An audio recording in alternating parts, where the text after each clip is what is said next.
Primeiro Jornal. Tirol FM, com as primeiras informações do dia. A primeira etapa da vacinação contra a febre aftosa foi realizada em maio. Agora, em novembro, acontece a segunda etapa. E por isso hoje eu recebo o fiscal estadual agropecuário Kleber de Mello. Bom dia, Kleber, tudo bem? Bom dia, tudo bem? Bom, muita gente sabe, mas é sempre bom relembrar. Kleber, o que é e como é transmitida a febre aftosa? Bom, a febre aftosa é uma doença viral, né, que acomete principalmente os bovinos, mas também pode acometer suínos, ovinos e animais chamados de que tem os cascos fendidos, né?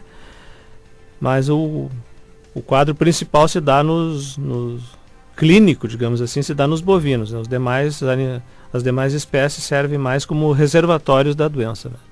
Ela é uma doença assim extremamente contagiosa, né? E causa grandes impactos econômicos, né? Ela tem assim como sintomatologia principal, você observa com um bovino está doente, ele apresenta salivação, apresenta feridas na língua, nos cascos, as fêmeas apresentam feridas nos tetos, né? É uma doença que tem, o nome já diz, é febre aftosa, são aftas, são vesículas, né? Na língua, na boca, nos cascos. E ela é uma doença de transmissão muito fácil, por isso a grande importância, porque ela pode ser transmitida por diferentes maneiras, né? Contato entre animais, né? Pelos alimentos, as pessoas levam a doença entre propriedades com uma facilidade incrível, né? Ela é uma doença assim, de dissipação extremamente fácil. Então, por isso a dificuldade do controle dessa doença quando ela é introduzida em alguma propriedade, né? Porque ela tem uma grande facilidade de se espalhar, né? Ela vai por qualquer meio. Ela pode ser transmitida para as pessoas? Não, ela não é considerada, é muito difícil, digamos assim, a transmissão para as pessoas, não tem essa importância clínica, né? Mas entre os animais é extremamente fácil, então o controle dessa doença é bastante complicado uma vez que ela surja, né? Como é que é feito o controle da doença? Hoje nós temos um sistema de vacinação dos bovinos, né? Então se vacina todos os bovinos, o que se consegue aí uma proteção bem razoável, né? Mas não significa que a doença não possa surgir em um rebanho vacinado. É possível, pode entrar um vírus diferente, né? Uma variante diferente, pode ser introduzida no país. Hoje existe muito deslocamento da população a nível de mundo, né? Hoje a pessoa está aqui, amanhã já está lá no Oriente, no dia dali 2 dias está aqui de volta.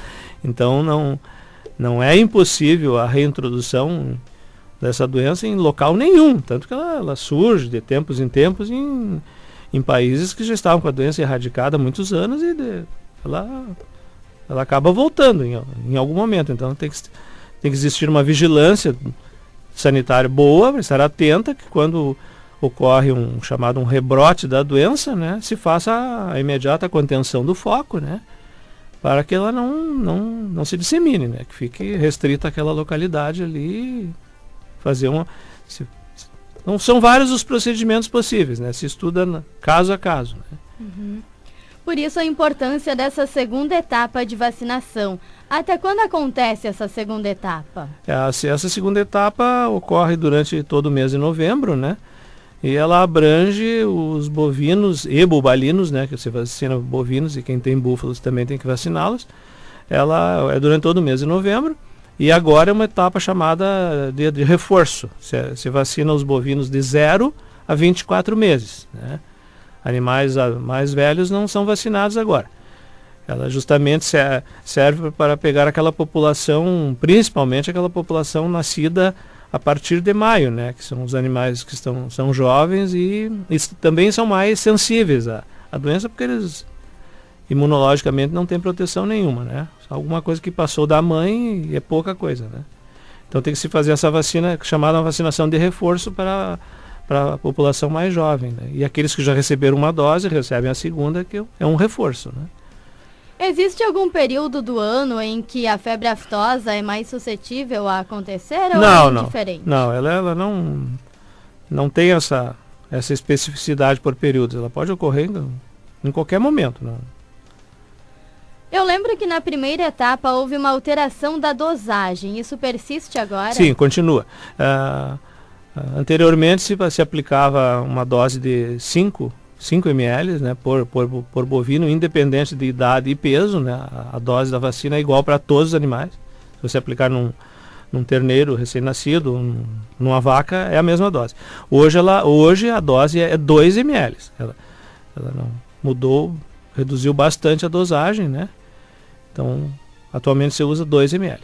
Isso aí, o objetivo foi diminuir as consequências, digamos assim, locais da vacinação. Ela formava um pouco de reação na pele, criava, em alguns casos formavam abscessos, né? Ainda que os abscessos, na grande maioria, sejam por má aplicação, né? Não seria tanto digamos assim, a culpa da vacina, né? A maioria dos casos é por má aplicação. Mas essa agora, com uma dose bem pequena, as reações são mínimas ou até imperceptíveis, né? E como funciona então? Como é que o produtor tem que proceder agora nessa segunda etapa? Porque existe uma comprovação que deve ser feita. Sim, o produtor adquire as vacinas, né, na agropecuária de sua preferência, né? E após ele vai nas inspetorias veterinárias, ou no caso de cidades que não têm inspetoria veterinária, elas têm os escritórios de defesa agropecuária, os antigos postos que o pessoal chama, né? No nosso caso aqui na Redondeza, por exemplo, Poço das Antas, tem um posto veterinário, um escritório, né? Funciona junto à prefeitura, Westfália também. Teutônia tem uma inspetoria veterinária, então a pessoa leva essa nota de aquisição das vacinas nesses locais e faz a comprovação da aquisição da vacina, assina a declaração referente a tal e está com a sua situação e procede à vacinação dos animais, naturalmente, né? Tem que comprar a vacina e aplicá-la, né? Com certeza. É obrigatório. O que acontece com quem não faz essa vacinação? Quem não fizer a vacina, né, ele fica sujeito a várias sanções, né? Ele tem um bloqueio da sua propriedade, né? Ele não vai conseguir movimentar animais, ele não consegue emitir os documentos de trânsito, né? E fica sujeito a uma multa, né? Que é aplicada baseada no número de animais que ele deixou de vacinar. Falando agora da febre aftosa mesmo, o que acontece quando um animal suspeito é encontrado?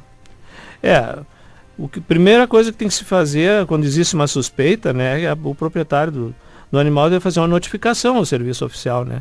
Para que a partir dali se proceda uma investigação para ver se realmente né? Porque existem muitas doenças que se confundem com febre aftosa, né? Então tem que haver tem que se fazer coleta de material normalmente, né? Para descartar a possibilidade ou confirmar a existência da doença, né? Ela não é uma doença, você não consegue distinguir a doença só pelos aspectos clínicos, né? Ela pode ser confundida, por exemplo, com estomatite vesicular, que é uma outra doença que dá uma sintomatologia muito parecida, mas não é a febre aftosa, né? Não tem a importância da febre aftosa. E o que acontece quando essa doença é confirmada?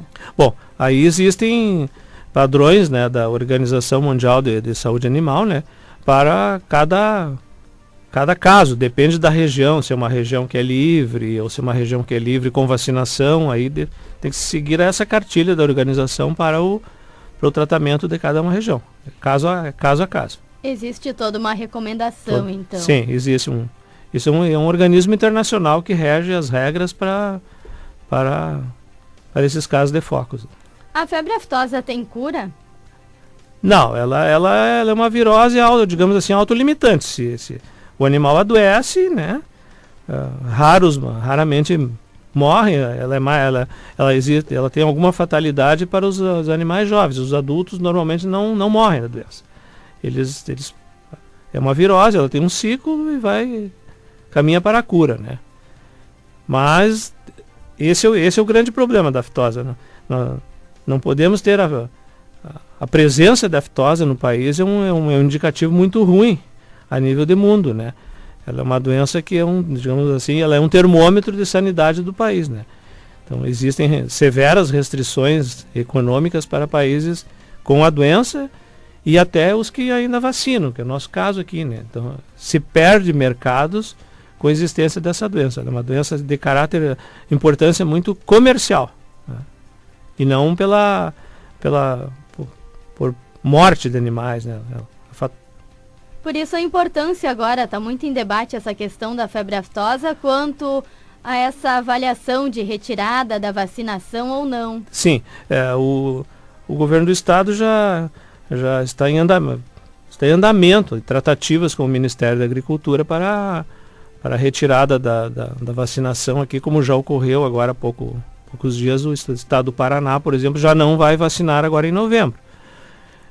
Só que o Rio Grande do Sul ainda está em tratativas, porque são necessárias auditorias nos escritórios, é necessário sorologia no rebanho, que estava sendo feita agora há poucos dias.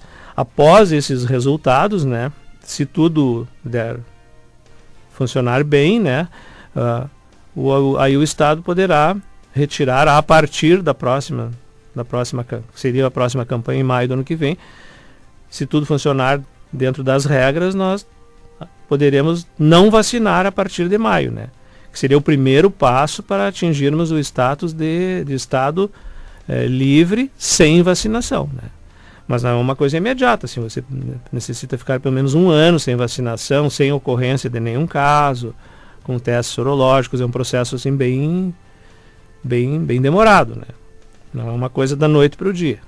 Hoje esse assunto está muito em debate justamente nessa questão comercial. O Rio Grande do Sul se tornando uma zona livre de aftosa sem vacinação, abriria muitos mercados. Com certeza. Existem são as chamadas barreiras sanitárias, né, que existem a nível internacional, né? Alguns países simplesmente eles não aceitam comprar carnes de produtos de origem animal de países que tenham, que vacinem. Eles querem que venham de regiões, esse produto vem de regiões livres de aftosa e sem vacinação, né? São exigências, barreiras sanitárias colocadas e talvez sejam os países mais importantes, assim, justamente os que colocam essas barreiras, né? São os maiores mercados, né? Então, havendo essa retirada da vacinação, é bastante importante, principalmente para a exportação da carne suína, né? Ela é bem atingida por essas limitações, né? É um mercado que aumenta bastante. É bem interessante essa retirada. Lembrando que o Rio Grande do Sul é considerado zona livre de aftosa com vacinação. Lembrando um pouquinho da primeira etapa agora, Kleber, como é que foi a adesão aqui da região na primeira etapa? O estado todo atingiu um nível muito bom. A vacinação ficou algo em torno de 99% se conseguiu de cobertura vacinal na vacinação de maio, né? E esperamos que agora também se atinja um índice semelhante, né? Porque é muito interessante que consigamos chegar assim dar esse próximo passo com a campanha anterior bem feita, né? Agora tem essa particularidade, até a gente frisa bem que os produtores devem atualizar os seus rebanhos junto à inspetoria veterinária, né? Porque é necessário, isso não é uma coisa automática, o sistema não faz evoluções de idades, né? O produtor precisa ir até lá e informar a idade dos seus animais. Então, de repente, ele está com animais no sistema que estão dentro dessa faixa de 0 a 24 meses, mas que na realidade eles já passaram, eles já mudaram de idade, eles já estão com 30 meses, 36 meses, então ele tem que fazer essa atualização lá, senão no sistema vai aparecer que ele está inadimplente com a vacina e na realidade ele não teria mais que vacinar aqueles animais, mas ele tem que fazer isso dentro do período da campanha, né? Ver exatamente o que é necessário vacinar dos animais que ele tem na propriedade e o que já não precisa mais, no caso dessa campanha de agora, né? Que é para os animais de 0 a 24. Enfatizando então ao nosso ouvinte, ao produtor, que é necessário fazer a atualização e também a vacinação. A gente conversou aqui sobre essa questão da retirada da vacinação e isso está muito em pauta últimos dias, últimos meses, mas no momento ainda é necessária a vacinação. Está apenas em debate essa questão. Eu gostaria de frisar bem também, ainda existem algumas dúvidas assim a respeito dos animais recém-nascidos, terneirinhos, assim, as pessoas dizem, mas esse aqui nasceu ontem, uma semana atrás. Tem que vacinar. A vacina é de 0 a 24 meses, então nasceu, ele já pode ser vacinado imediatamente, a vacina não vai causar problema nenhum, mesmo que ele seja um terneiro recém-nascido, o terneiro, ele deve ser vacinado. A partir do nascimento até os 24 meses, tem que vacinar. Kleber, eu agradeço muito a tua presença aqui. Deixa um espaço ainda para as tuas considerações finais e eu peço para que você reforce os animais, o período, a questão da vacinação para o nosso ouvinte. Tá ok. Então a vacinação durante todo o mês de novembro, né? O produtor adquire a vacina na agropecuária de sua preferência, comparece na inspetoria, apresenta a nota de compra, né, assina a declaração da vacina e realiza a vacinação dos seus animais de 0 a 24 meses, cumprindo assim a sua obrigação sanitária. Muito obrigada, tenha um bom dia. Eu que agradeço a divulgação.